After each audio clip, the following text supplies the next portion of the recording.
नमस्कार, सुजाता's होम किचनमध्ये तुमचं खूप खूप स्वागत. मोत्यासारखी मोकळी मोकळी साबुदाणा खिचडी कशी बनवायची ते आजच्या व्हिडिओमध्ये आपण बघतोय.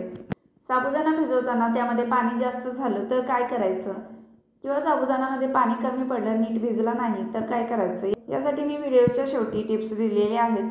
तर व्हिडिओ शेवटपर्यंत नक्की बघा. साबुदाणा तुम्ही 5 ते 6 तास भिजवला किंवा तुम्ही रात्रभर सुद्धा भिजवू शकता. या वाटीने मोजून मी 1 वाटी साबुदाणा घेतला होता. साबुदाणा 2 ते 3 पाण्याने धुवायचा. साबुदाण्यावरती अगदी थोडंसं पाणी येईल एवढं पाणी यामध्ये घालायचं आणि 5 ते 6 तास किंवा रात्रभर साबुदाणा भिजवून घ्यायचा. भिजल्यानंतर साबुदाणा 2 वाटी झाला. तर इथं तुम्ही बघू शकता साबुदाणा चांगला मऊ असा भिजलेला आहे. साबुदाण्यासाठी इथं मी साहित्य घेतलं. एक मध्यम आकाराचा बटाटा अशा प्रकारे पातळ असा चिरून घेतला. अर्धी वाटी भाजलेल्या शेंगदाण्याचा कूट घेतला. शेंगदाण्याचा कूट असा जाडसर असावा, म्हणजे खिचडीमध्ये तो चांगला लागतो. शेंगदाण्याचा कूट तुम्ही आवडीप्रमाणे वाढवू शकता. पाव चमचा जिरे तुम्ही खात नसाल, नाही वापरले तरीही चालेल. चवीनुसार मीठ. 2 ते 3 हिरव्या मिरच्या बारीक चिरून घेतल्या. कढईमध्ये 1 मोठा चमचा तेल गरम केलं. त्यामध्ये घालूया जिरे चांगले तडतडले. यामध्ये घालायचं बारीक चिरलेल्या मिरच्या एकदा परतून घ्यायच्या. आता यामध्ये घालूया बारीक चिरलेला बटाटा तेलावरती परतून घ्यायचा आहे. घेतलेल्या मिठापैकी मी थोडंसं मीठ बटाट्यावरती घातलं. सर्वच मीठ बटाट्यामध्ये घालायचं नाहीतर बटाटा खारट लागतो. बटाटा मी नीटभर परतून घेतला.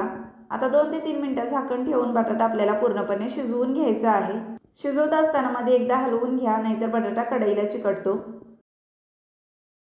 तर इथे तुम्ही बघू शकता बटाटा चांगल्या प्रकारे शिजलेला आहे. आता यामध्ये घालूया भिजवलेला साबुदाणा सुद्धा बटाट्यासोबत परतून घ्यायचा आहे.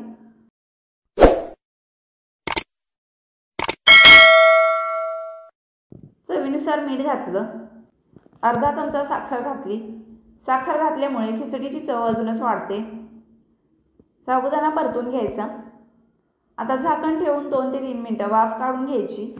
मध्ये 1-2 वेळा हलवून घ्या, नाहीतर साबुदाणा तळाला चिकटतो. आता जर साबुदाण्यामध्ये पाणी कमी पडलं असेल, तो जर नीट भिजला नसेल, तर या स्टेजला 2 ते 3 चमचे दूध घालायचं. 2-3 मिनिटं वाफ काढून झाल्यानंतर आता यामध्ये घालूया शेंगदाण्याचा कूट अगोदरच घालायचा नाही, नाहीतर तो कढईला चिकटतो. आता हे सर्व एकदा मिक्स करून घेऊया. आता सर्वात शेवटी 1 चमचा तूप घालायचं, मिक्स करून घ्यायचं आणि पुन्हा झाकण ठेवून 2 मिनिटं वाफ काढून घ्यायची आहे. इथं आपली मऊ मोकळी अशी साबुदाणा खिचडी तयार झाली. साबुदाणा खिचडी बनवताना जेव्हा आपण साबुदाणा भिजवतो, साबुदाण्यामध्ये जर पाणी जास्त झालं तर काय करायचं, अशा वेळी साबुदाणा कॉटनच्या कपड्यावरती पसरून फॅन खाली ठेवायचा. म्हणजे कॉटनचा कपडा साबुदाण्यातलं पाणी शोषून घेतो. त्याचसोबत फॅनच्या वाऱ्यामुळे सुद्धा साबुदाण्याचं एक्स्ट्राचं पाणी सुकलं जातं आणि आपली खिचडी मऊ मोकळी अशी होते. रेसिपी कशी वाटली हे कमेंटमध्ये नक्की कळवा. चॅनेलला सबस्क्राईब केलं नसेल तर सबस्क्राईब करा. व्हिडिओ पाहिल्याबद्दल धन्यवाद.